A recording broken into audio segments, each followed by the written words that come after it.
Translation by His Divine Grace, Srila Prabhupada. O Supreme, you are independent in yourself and do not take help from others. Through your own potency, you create this cosmic manifestation and enter into it. Those who are advanced in Krishna consciousness, who are fully in knowledge of the authoritative Shastra, and who, through the practice of Bhakti Yoga, are cleansed of all material contamination, can see with clear minds that although you exist within the transformations of the material qualities, your presence is untouched by these qualities. Purport by Srila Prabhupada. The Lord says in Bhagavad Gita 9:10, Maya Dyakshena Prakriti Suyate Sacharacharam Hetunanena Konteya Jagatpi Parivartate. This material nature, working under my direction, O son of Kunti, is producing all moving and unmoving beings. By its rule, this manifestation is created and annihilated again and again. The material energy creates, maintains, and devastates the entire cosmic manifestation because of directions given by the Supreme Personality of Godhead, who enters this universe as Garbhodakashaya Vishnu, but is untouched by the material qualities. In Bhagavad Gita, the Lord refers to Maya, the external energy which creates this material world, as Mama Maya, my energy, because this energy works under the full control of the Lord. These facts can be realized only by those who are well versed in Vedic knowledge and advanced in Krishna consciousness. Om Agyanat Mrandasya Gyananjara Shalakaya Chakshurun Militam Jena Tasmai Shri Gurave Namaha. Jai Shri Krishna Chaitanya Prabhu Nityananda Shri Advaita Gadadhar Shiva Sari Gaura Bhakta Vrinda. Hare Krishna, Krishna Krishna, Hare Hare, Hare Rama, Rama Rama, Hare Hare. So, today we're back to Srimad Bhagavatam. For the best part of 2 weeks, isn't it? We've been discussing the personalities of the Panchatattva. So, Srimad Bhagavatam, just to recap where we're at, the chapter is entitled The Demigods and Demons Declare a Truce. So the demigods have been harassed by the demons. They've approached Lord Brahma, and Lord Brahma has approached Lord Vishnu on the ocean of milk. Lord Vishnu has manifested himself before Lord Brahma, and Lord Brahma, in his transcendental ecstasy and realization, is offering prayers to Lord Vishnu. So these prayers, there's a lot in these prayers. Like, for example, I think there's eight verses of prayers. And the entire transcendental Vedic knowledge is compressed into these verses. So there's a lot in these verses. It's described that the Bhagavad Gita is the summary of the Upanishads in a very condensed form. And because it's spoken on a battlefield, it's even more condensed because time was short.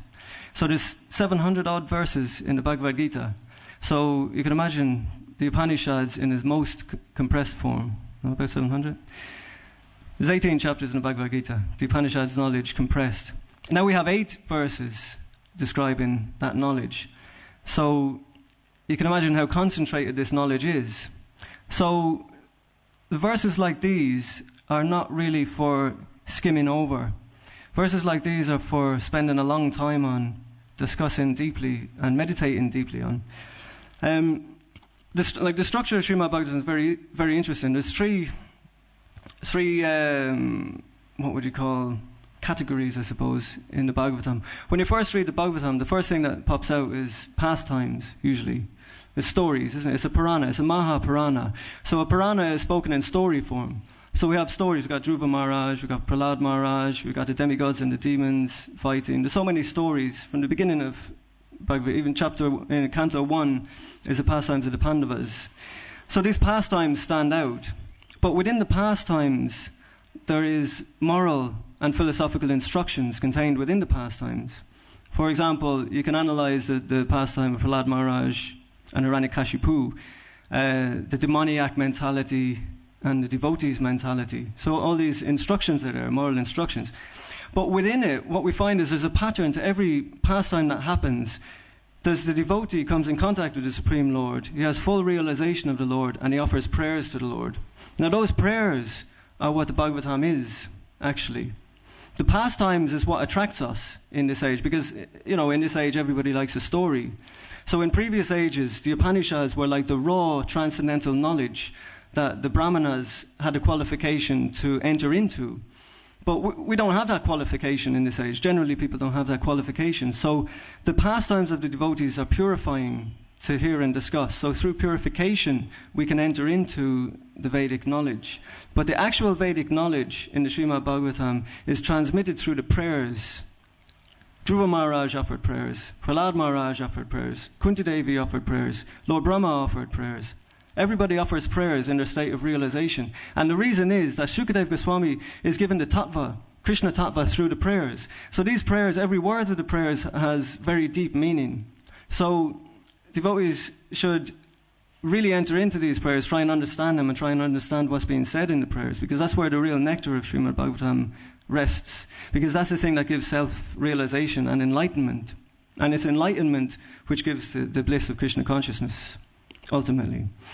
So, Bhagavatam. So, what is Srimad Bhagavatam? There was a conversation I heard quite some time ago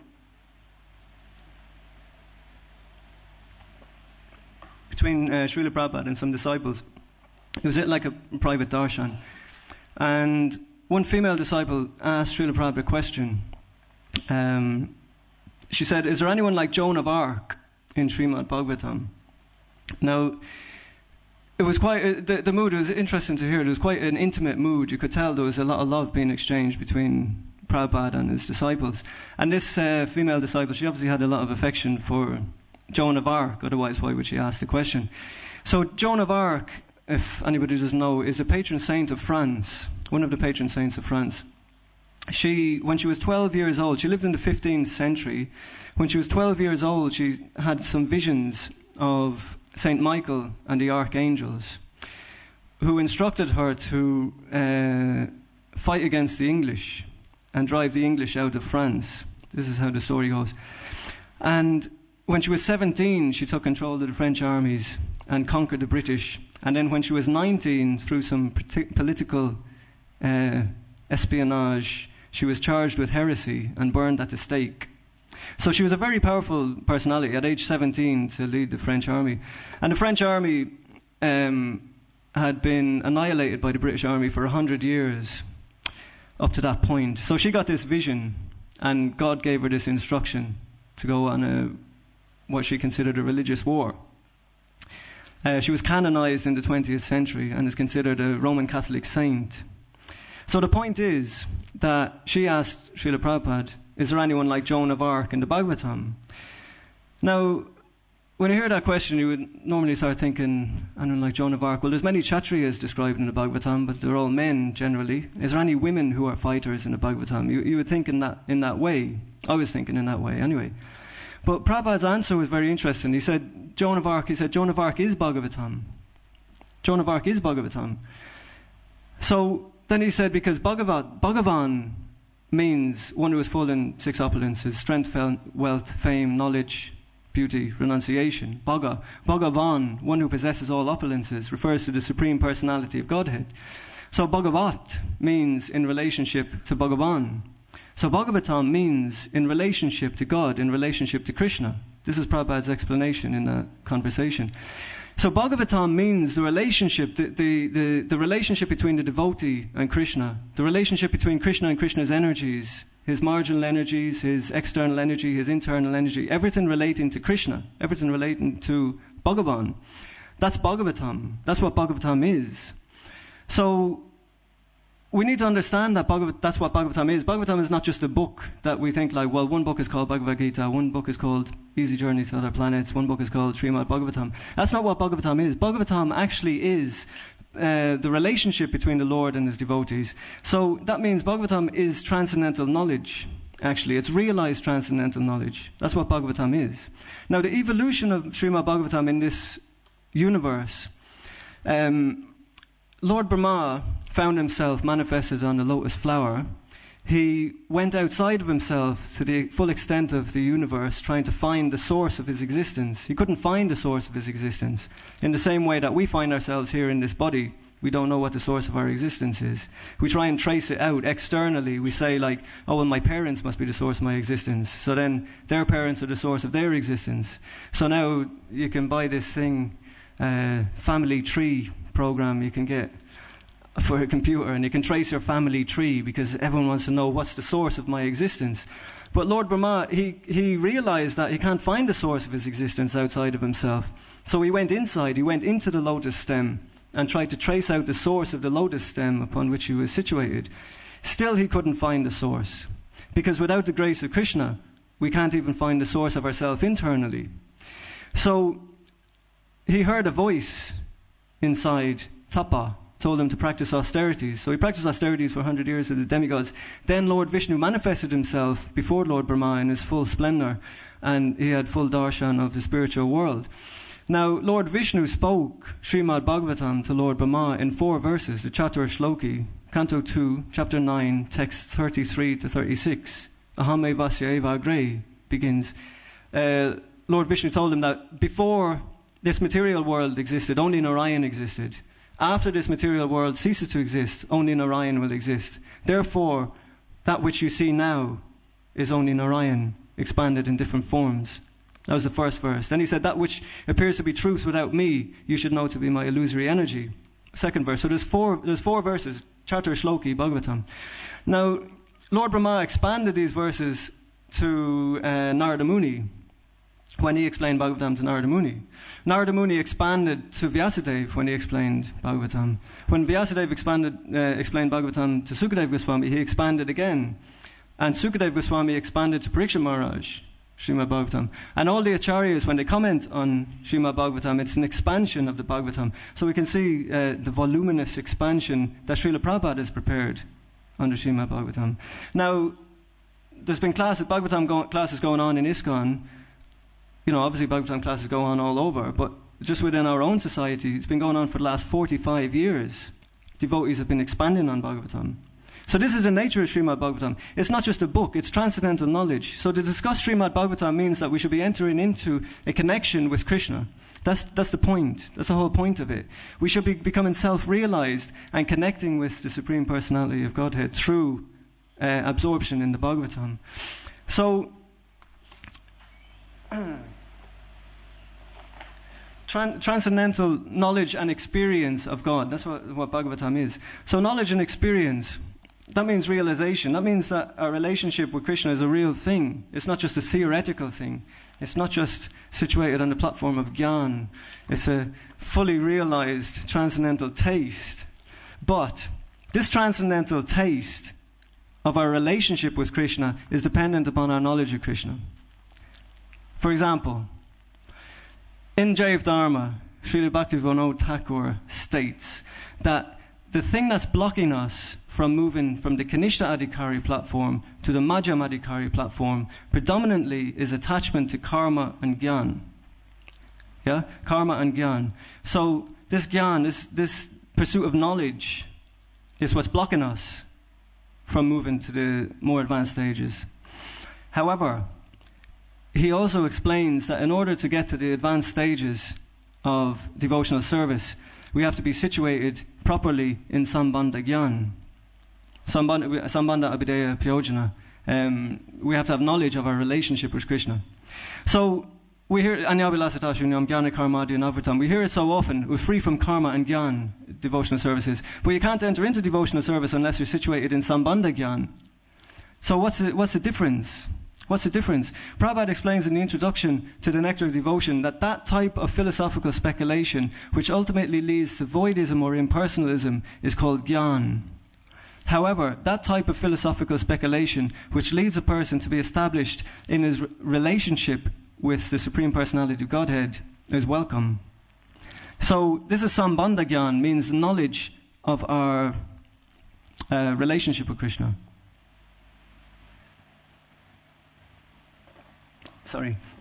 So, what's the difference? The difference is the difference between the body and the soul. The body means Bhumirapalonu Vayu Kamano Buddhir Evacha. Mana Buddhir Ahankar is part of the body. Straight away you reject the gross body. Gross body is rejected. We're not the body. We're not the mind also. We're not the intelligence. This is part of our body. Now this body has to be rejected. And Gyan is that thought process which goes on in our body. Sambandha Gyan is that thought process which goes on in our soul.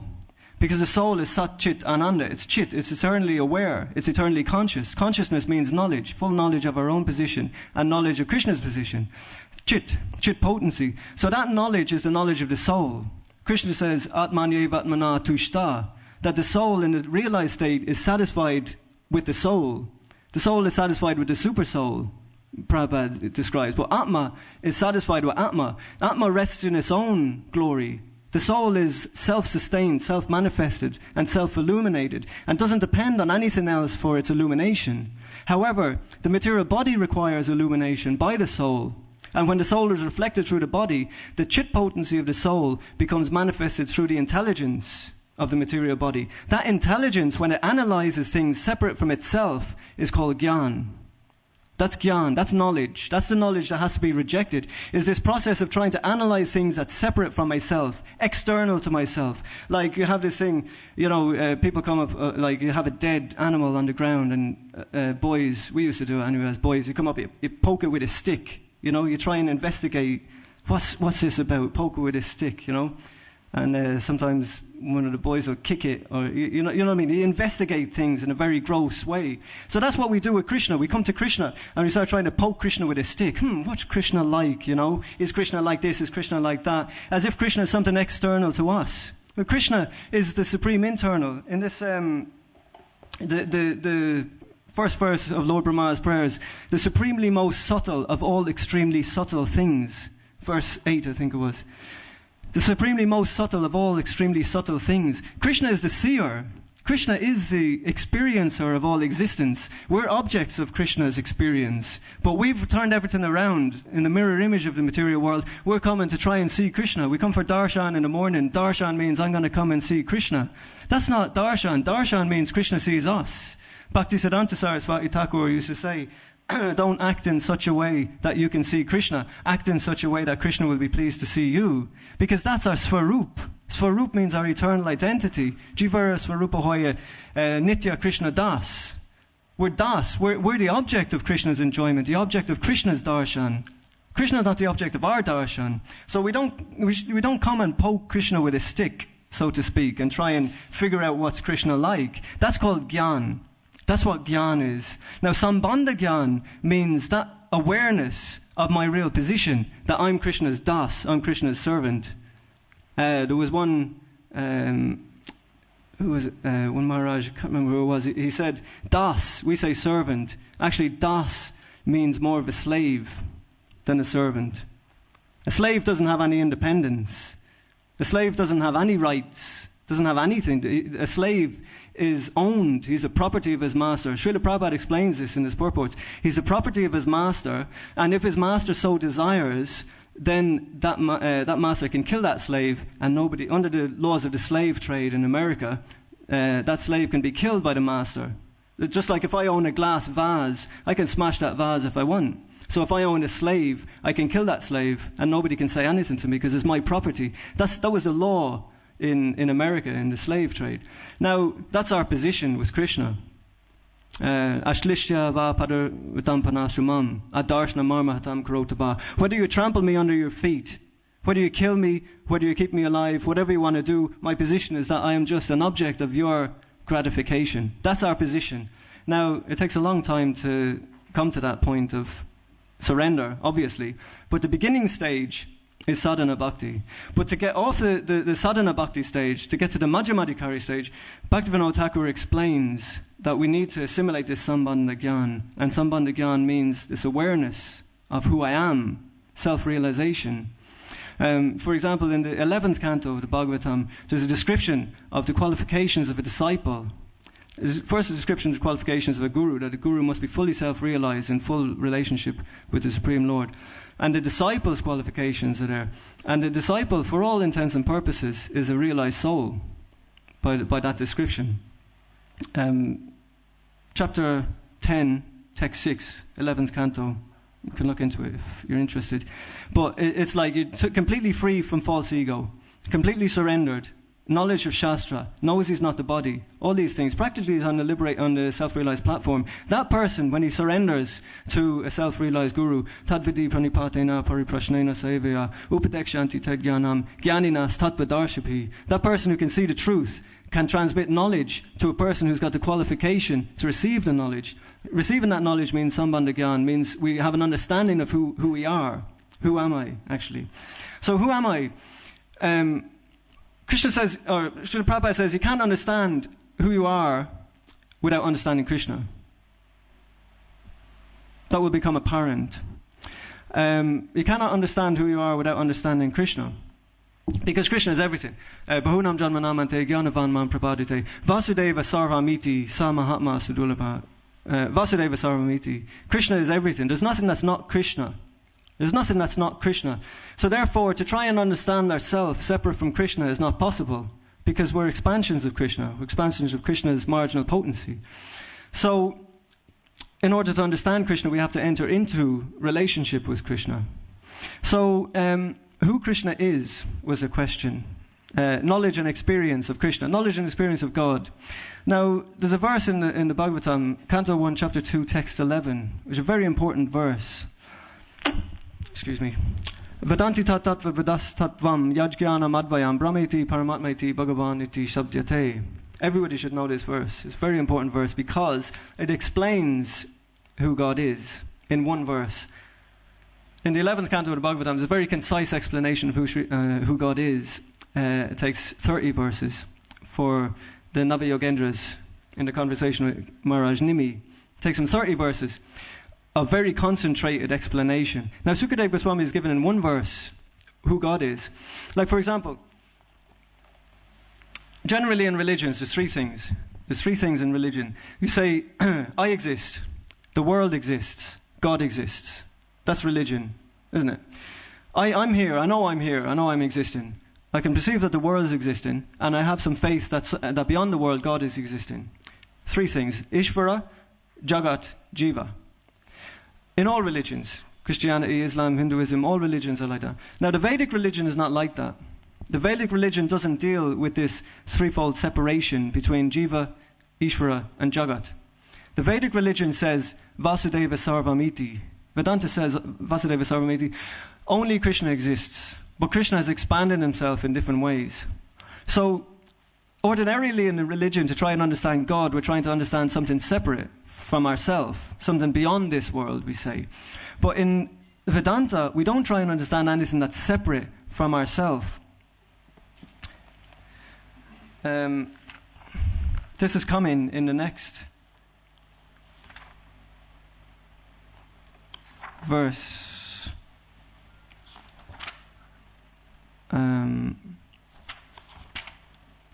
Sorry.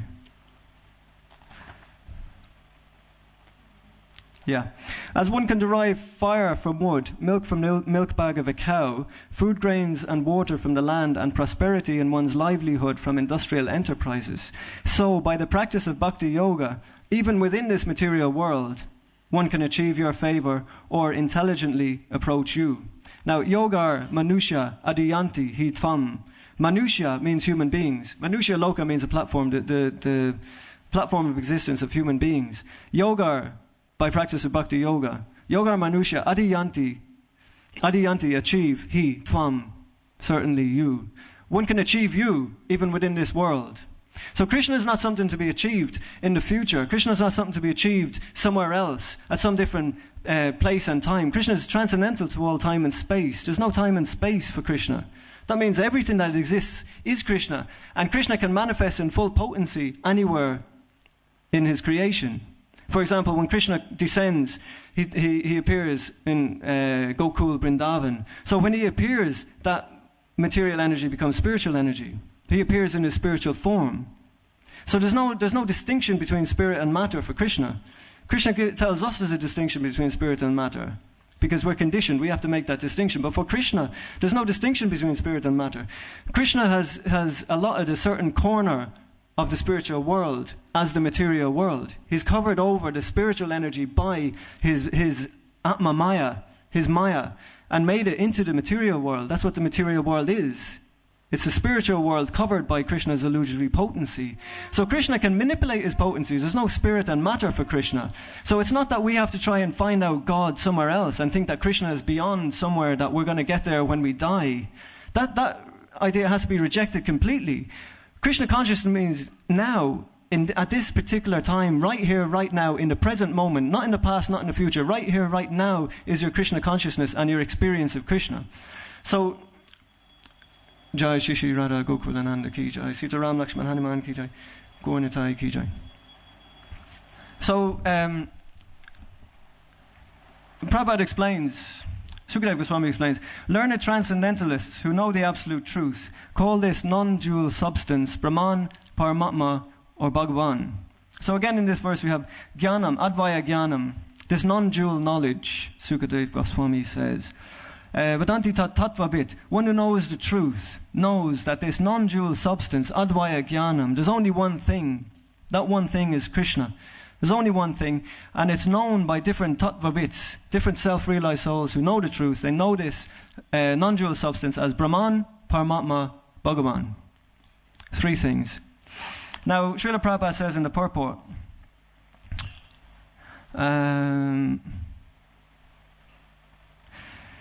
the absolute truth is both subject and object, and there is no qualitative difference there.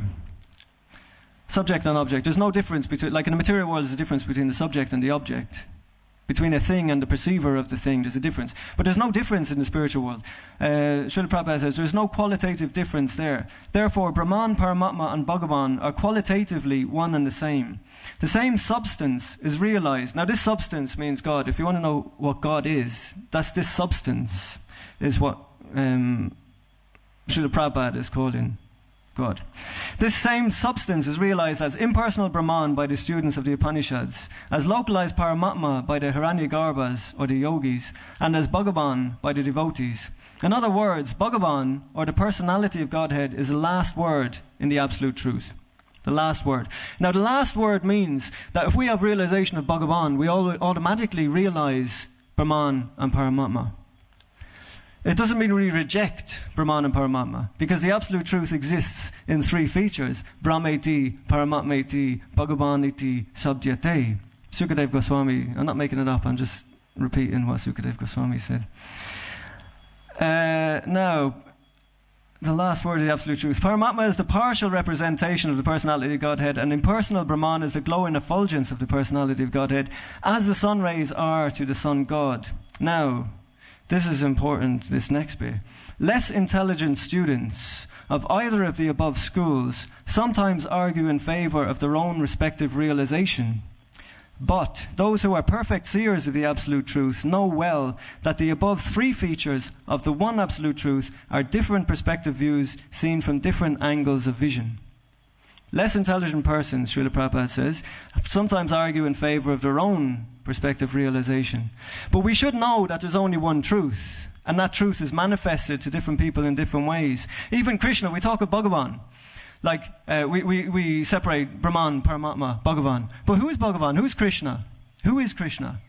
When Krishna entered the wrestling arena at Mathura, different people saw him in different ways, according to their relationship with him. Yeah? So Krishna was born in Mathura. He was transferred to Vrindavan. He enjoyed his childhood pastimes in Vrindavan. Then he went back to Mathura. Now, from day one, he was slaughtering people. But when he got to Mathura, he really let rip. Jarasandha attacked Mathura 17 times. Each time, he came with an army bigger than the army that was present on both sides at the Battle of Kurukshetra. That's quite massive. How many... Like millions and millions of soldiers he attacked Mathura with. 17 times. Krishna went out on his own, slaughtered all of them. Single-handedly. There was rivers of blood flowing past Mathura, with arms and elephants and heads. It's described the heads still had their gold jewelry on. You know, it was such a grotesque scene. Krishna slaughtered everyone. Then he manifested his pastimes as Ranchor. He pretended to be afraid, ran away, but really his intention was to move all his devotees to Dwarka. He set up a fortress at Dwarka, and he became a very prominent prince and continued slaughtering people left, right, and center. He married 16,108 wives. He had 10 boys and one girl with each one, isn't it? Then he manifested his dynasty within Dwarka. This is Krishna. Now, Krishna is a royal prince. Right? Now, at the solar eclipse, when all the residents in Vrindavan met Krishna and then the pastime of Rath Yatra, the original Rath Yatra, took place. The pastimes of Vrindavan, the residents of Vrindavan met Krishna and the residents of Dwarka at Kula Shekhar. And there's an amazing scene in the Krishna book, the relationship and the exchange between the residents of Dwarka and the residents of Vrindavan. Now, Mother Yashoda, when she saw Krishna, she took Krishna on her lap and fed him milk from her breast. Now, that's weird, isn't it? That's weird. This is a grown man. He's a grown man. He's slaughtered possibly 1 billion people. He's married to 16,108 wives. He's got sons and grandsons. He's a Kshatriya. He's fully bedecked in armor. The description of Krishna when he arrives at Kula Shekhar. And then she takes him on her lap and feeds him with milk from her breast. What does this mean? This means that Krishna has unlimited forms. Advaitam, Achyutam, Anadim, Anantarupam. Anantarupam. He has unlimited forms simultaneously. So when we see that Krishna entered the wrestling arena in Mathura, and we see that everybody saw him differently, we can think, oh, that's just normal. Like, you know, a man goes home and his wife sees him in one way, his children see him another way. When he's at the office, his boss sees him in another way. That's just normal to see him in different ways. Yeah, true. But when a man goes home to visit his mother, he doesn't take on the form of a baby and suck milk from her breast.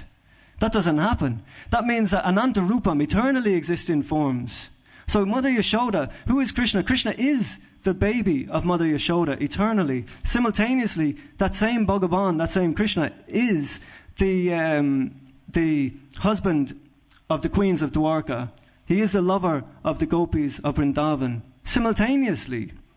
Ananta Rupam. These forms are going on simultaneously and they're unlimited. So, it's not so straightforward as just, I exist, the world exists, and God exists, and then I worship God, and then if I'm a good worshipper of God, then after I die, I'll go back to heaven, and it's not so simple.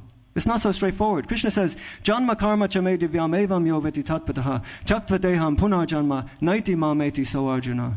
Chaktvadeham, deham is the body, chaktva means to give up.